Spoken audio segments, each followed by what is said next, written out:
Okay, we want to start out the morning with a keynote speaker, and here to introduce your keynote speaker is a good friend, Dr. Raj Naik, physician entrepreneur, angel investor, and TiE charter member. Please give a warm welcome to Dr. Raj Naik.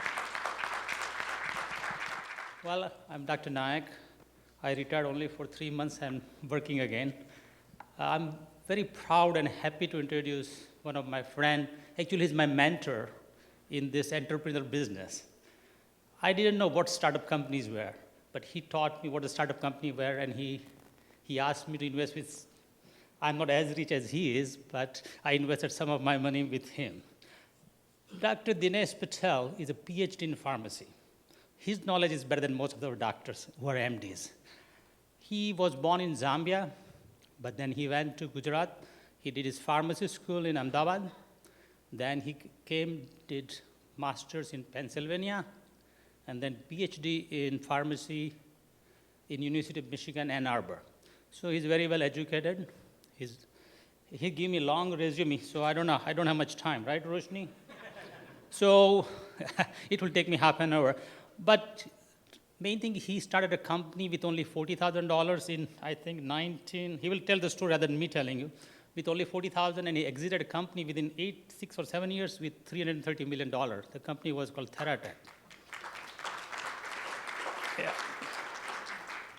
He was perhaps the first or very first CEO of the publicly traded company. Now we all, Google is managed by Indian guys, but he was the first to do like a CEO of the publicly traded company, THERATECH. He is still investing. I think he still has another company called Ashne's Nutraceutical. He has a lot of experience. He runs a VC fund called vSpring Capital. As I told you, he also owns a company called Ashne's Nutraceutical. He exited a couple of companies. He's a very entrepreneur. There's a long list, so I don't want to bore you, but again, he's a real entrepreneur. So if you, yeah. And he told me yesterday that he was a very few, like 10 people who started TiE. 1989, I don't know, he will tell the story, so I don't want to tell the thunder. He had many honors. He was 2006 Ellis Island Medal of Honor. He's in multiple boards. He has a lot of philanthropic activity. He in India also. I think you should know him. He's brother of my friend P.C. Patel and Dr. Kiran Patel. I don't know whether Dr. K. Patel is here or not, but I think he was supposed to come late. So he's a brother of that, but there's a side, but all three brothers are very successful in Tampa Bay. At least two are in Tampa Bay, they're very successful. Dr. Dinesh is based in Utah, Salt Lake City. He's still there. He has been donating a lot of his money to various charitable things. And he is active supporter of University of Utah. I think it will take a long time to go over everything, but I think you will like him. He's a very nice person, good heart, and we need to learn from him. And I think he will tell us a very good story of what he did and how he did. Thank you. Well, good morning. Thank you for the kind introduction. And so I'm the middle brother. Kiran is my elder brother, PC is my younger brother. So, and I'm the only one that didn't stay in Florida, or never came to Florida to stay. I'm going to try and cover 30 years of my activities in about 15, 20 minutes. So it's going to be a little bit difficult, but started as an entrepreneur and then became a venture capitalist, and now I'm an angel investor. So I started a company called THERATECH in 1985. And one of the questions I've been asked is, how do you break the glass ceiling? I said, you always go on top of the ceiling so you don't have to break it, right? So once you start a company, I mean, you're already there. So this is a quote that I recently saw, and I thought it was quite appropriate. It says, if you don't build your dream, someone will hire you to help build theirs. So when I completed my PhD, I set up a goal, and this is in '79. I just said, I'll start my own business in '85. I didn't define what it was, but I said I was going to do it. And once I started it in 85, I said I'll grow it to become a $100 million worth company in 10 years. So the company was started in 1985. I started it in Utah. And there's always a question, even as, last month somebody asked me, why did you go to Utah? What's about Utah? Are you from University of Utah? No. Are you a Mormon? No. Why Utah? Well, my professor from Michigan had moved to Utah. I was starting a company in Texas. He said, why don't you come to Utah? I said, why not? The first time I visited Utah was when I moved to start a company. I knew 2 people in the state. So once my goal was set, I want to start, I said, okay, I'm going to do it. Started with just one person. My focus was in the area called drug delivery, which again at that time was a fairly new concept. In fact, I was at a company called Alcon, and I had sprained my ankle, and when I went to see the physician, he said, what do you do? I said, I manage the drug delivery group. And he said, well, you won't be delivering drugs for a long time. Your foot is not good. So that was the concept of drug delivery at that time. So the initial capital, there were 3 partners, and we put in $40,000. That's what we started with. I am a venture capitalist, but I never took any money from venture capital at that time. Utah had about $5 million in venture capital. Most of our money came from R&D contracts, and we had investments from Pfizer, SmithKline Beecham, Syntex, several of the big corporate guys. Jump to 1992. By that time, we had 64 employees. We had several patent protected technologies, and we decided to go public. And at that time, as Dr. Naik mentioned, I was one of the first Indians to have started a company and take it public in this country. And certainly in the pharma sector, there are still very few Indian people who have succeeded in starting and taking a company public. Again, at that time when we were on the road, and people who are familiar with the IPO market, you don't know what price or value you're going to get on the company until the night before. The bankers will call you and say, hey, this is the price. We were hoping to go out at about $15. The markets were in trouble. They said $7.50, we took it. Because once you have the money, you can then develop your business further. So the second offering, the markets improved. We went back and raised $14 a share, and then one more offering. So over the years, with THERATECH, we had probably a couple of $100 million in R&D money and investment from the large companies, and we raised about 40 or 50 million on the public market. Some of the things that are different, and that's what I will try and highlight about what we did different. People who are familiar with the pharmaceutical market, you have to have a product that's developed in your manufacturing facility and the FDA-approved facility before you can launch a product. Why I want to say a little bit about this is, from the time we broke ground in 1993 to the time the building was completed in 1 year, and then the time we filed our NDA, that means the product was manufactured in our own plant, and we launched in 1995. This is probably a record. I don't think any pharma company has been able to do something this fast. Now, how did a small company in Utah do it? In that region, there are no transdermal facilities. In fact, there are very few in this country. So we worked with the FDA office in Denver. From our plans all the way to the time we launched, the FDA lived with us. So they were totally familiar with our plant. And when it came to approving it, there was no way they could have turned us down because they were the ones who got trained in our plant, and they told us what to do. So really a record that we've created. And we launched several products over the years.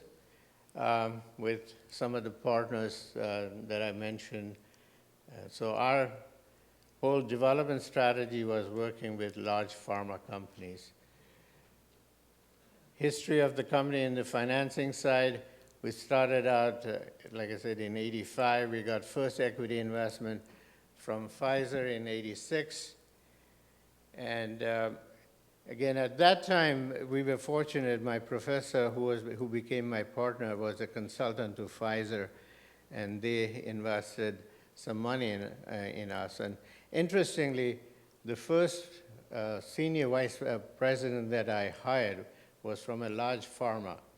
He came, and within 6 months, he got scared. There was only $40,000 in the bank. He had quit a big job, and he, interestingly, called me from New Jersey and said, "I'm quitting." He didn't even tell me when I'm there. So I called up Pfizer, and we were negotiating equity investment with Pfizer, and I told them that, you know, this person that came from the industry has quit, and if you don't want to invest, I understand. And maybe it's the fact that I called them up immediately, told them, here's what's happening, and if you don't invest, it's fine. Within 24 hours, they FedExed the check to me. And interestingly, my business plan was very simple. They had a particular problem they wanted solved. And part of our discussions with them, we said, give us some investment and R&D money. And we valued our company at about $15 million. Now, in today's day, if somebody comes to me valuing a company with $15 million with 4 people, I would say, go jump in the lake. So fortunately, you know, they asked me, what's your business model? I said, I'm in the pharmaceutical business. I can build up any model you want. You want me to show $1 billion revenue with these products? I can do it. So it's either you believe me or, you know, I can give you a cock and bull story. I can do that. I mean, it's very easy. And again, they bought that. I mean, it's just, so sometimes it's good to be very upfront about what you're doing. Don't try and fool people.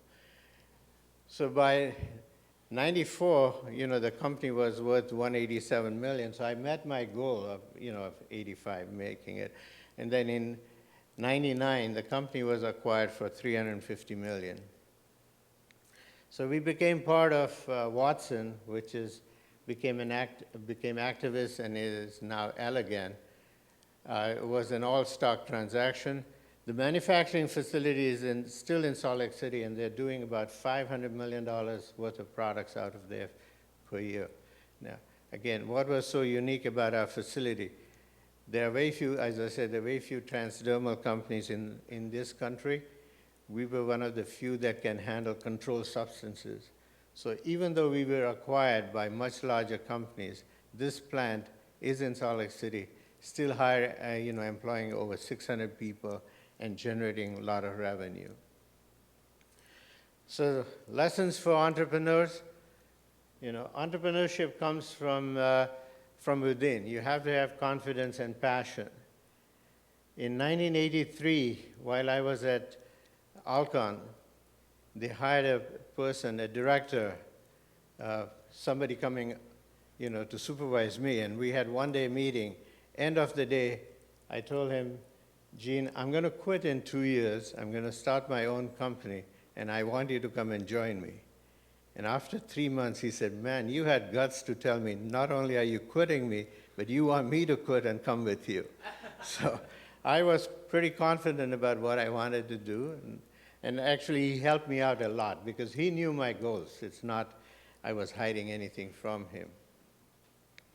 And again, there's really no good time or bad time. A lot of people will say, the economy is tanked. Do I want to start a company? A lot of the big, good companies actually happen during downtime. And a good example, Airbnb. You know, if the economy was booming, who was going to rent a room in their house? Nobody's going to do that. In troubled economy, good ideas come about. So there isn't a good time for anything. The one thing that you have to be very careful is you have to know what you're doing. Stay within your core competency. Very, very important. And I like this, this is guy Kawasaki, he says, don't worry, be crappy, churn baby churn. And what he's trying to say there is, if you try to develop an ultimate product, you'll never get there. And the engineers in this crowd know, they always want to have the perfect product. And you keep, as long as your product is quantum times better than what's in the market, just go. And then you can always optimize it, right? You always see iOS 9 got launched, and now they keep giving you updates. So don't worry about it, just go. Go in the market first. Now, when trying to raise money, these days gray hair helps. I mean, there was a time during the bubble, anybody could raise money. Today you need experience. People are not going to give you money if you don't have any experience. And, the other thing is people who are successful will hire people who are smarter than them. If you surround yourself with all the yes people, you're going to get the same, your thoughts being fed back to you. You need to have people who can tell you your idea is junk, here's why it is junk, what you need to do. So surround yourself with very smart people and then, let them do their job. There are some startups who say, I'm going to go kill that company. I'm going to go kill my competition. That's not what it is. Entrepreneurship is just about, making money. Solve the problem, make some money. When I started THERATECH, so our first product was a testosterone patch. And there was a big pharmaceutical company backed by Ciba-Geigy. At that time, it was called Ciba-Geigy. And Alza was one of the world leaders. They developed the first testosterone patch, but it was a scrotal patch. So I said, okay, very easy for me. If I can develop a product that can be applied anywhere in the body but the scrotum, I'm ahead. And that's what we did. So again, I didn't have to go kill them. I had a product that was better than what they had. The thing, the other one we just mentioned here, generally, first company, you're very lucky if you succeed on the first time. So learn from your mistakes. If you keep making mistakes, then there's a problem. But learn from your first, make some money in the second one, and then give back. That's the, part of entrepreneurship. You always give back, right? And go with a win-win philosophy. And one of the key stuff is also, what I have always believed in is that integrity, high integrity is a must. And one of our large companies actually sent us a $50,000 check additional by mistake. And I called them up and said, we received this payment that we were not supposed to. The answer was, figure out a way to spend it, because if we try and find why that money ended up in your bank, we'll end up spending more than $50,000. So after selling, THERATECH, I had a 3-year contract with Watson to stay there. We very quickly figured out it's not going to work. I didn't want to work for somebody. They didn't want me to sit around, collect checks. We had an agreement. I parted, started a venture capital firm called vSpring Capital. Just for people who are not too familiar with the venture capital business, you have the funds are managed by the general partners. And the GPs, the general partners, put their own money in, and then they raise money from pension funds, government funds, rich individuals. And the economics is quite simple. The VC fund gets 2% management fee and 20% of the profit. So you have to return the full capital, and then there's an 80-20 split. So that's the business model. And there are times when there's a lot of people putting money in venture capital. Today, again, it's very difficult to raise a fund. I mean, it's not easy to raise a VC fund. You need to have track record. And what I believe, the first fund you can start based on your track record. Second one is easy, because if somebody has given you money, they'll give you more money to make sure you don't disappear. third one is tough because now you got to show that you've really performed. So you see a lot of funds that disappear after fund two, there's no fund three. And that's because they didn't perform. So we started, we had about 400 million under management, and there were 4 partners. I was doing the life science. The 3 other partners were doing technology. And of course, in a fund, every partner has an equal vote. You each one get 1 vote.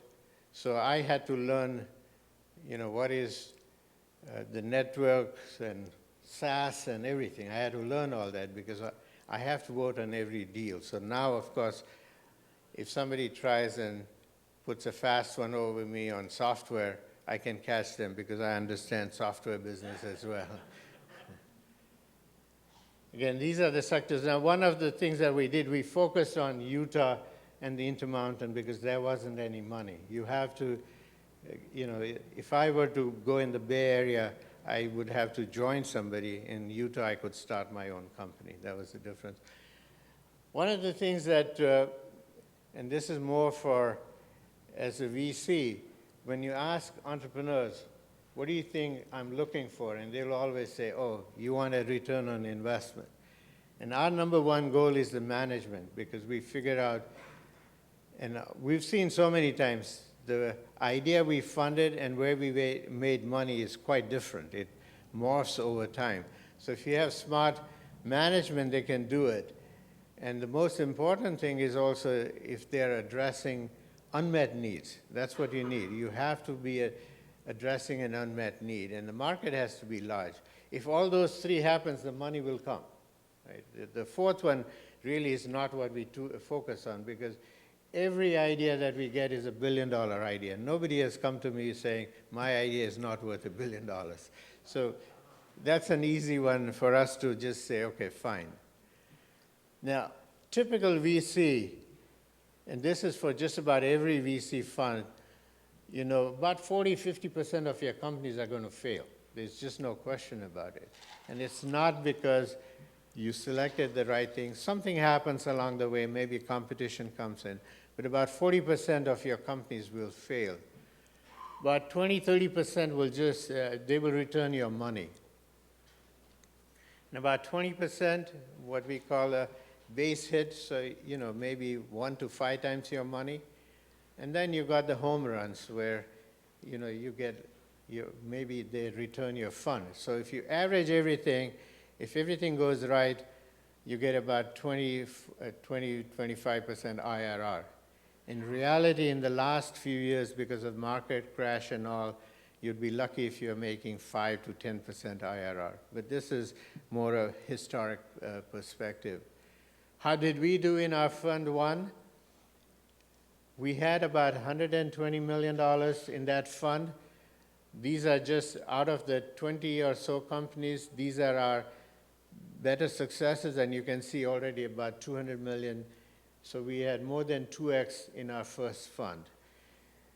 And interestingly, sometimes you get nervous about a company, right? MediConnect was a company we had invested a long time back. When the company merged with somebody, we took some money off the table. Now, if we didn't take the money off the table, we could have gotten about 75 million or 80 million instead of the 63 we got. But you take your money when you can get it. The other interesting company there is Landesk. In reality, it's actually 80 times the money because 5 million was a loan. Only $500,000 was an investment. So the 5 million, we got about 6 or 7 million back because it was a loan. The rest of it came on that $500,000 investment. But again, you have to hedge your bets, and we decided not to convert our loan into equity at that time. So some of the things that, and this is something that we've heard from the entrepreneurs all the time. So I like to use, again, Guy, as you can see, I'm a fan of Guy Kawasaki. A lot of the things he says, I've already seen it. And anybody that comes to you with a business plan, they'll say, we have a very conservative business plan. And, one thing that we probably see a couple of $100+ plans and one gets funded. And the other thing that the entrepreneurs may want to note, every VC fund has on the website saying, submit your business plan. I can tell you 90% of them would be rejected, not by the partners, by the secretary. Don't even go to the partners. So you really need to build relationship with the venture capital partners, know them well, get a right introduction. Otherwise, the secretary will delete your plan. It won't even go forward. The other thing, everybody says they have all these market research reports, and they will tell you such and such. McKinsey is saying it's a $100 billion market or $50 billion, and they will try and impress you with what somebody else has said. If somebody has already assessed the market to be a $50 billion, you're too late. There are all kind of people doing it. So you got to be on a greenfield idea where people might think this is a crazy idea. Who's going to fund you? That's the kind of deals that make the money. The other thing, because VCs always ask you, when you have traction, please come to me. So everybody just says, hey, I'm going to,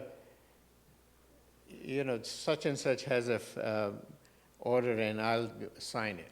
So anyway, this, I have another bunch of things that the VCs tell you. When you get some of these answers, the answer is no. But if I can't tell you no myself, I can always tell you, geez, I love your deal, but my partners didn't like it. So anyway, these are some of the things that when you get that message, you know what it is. Very quickly, I won't go to the trends. What am I doing today?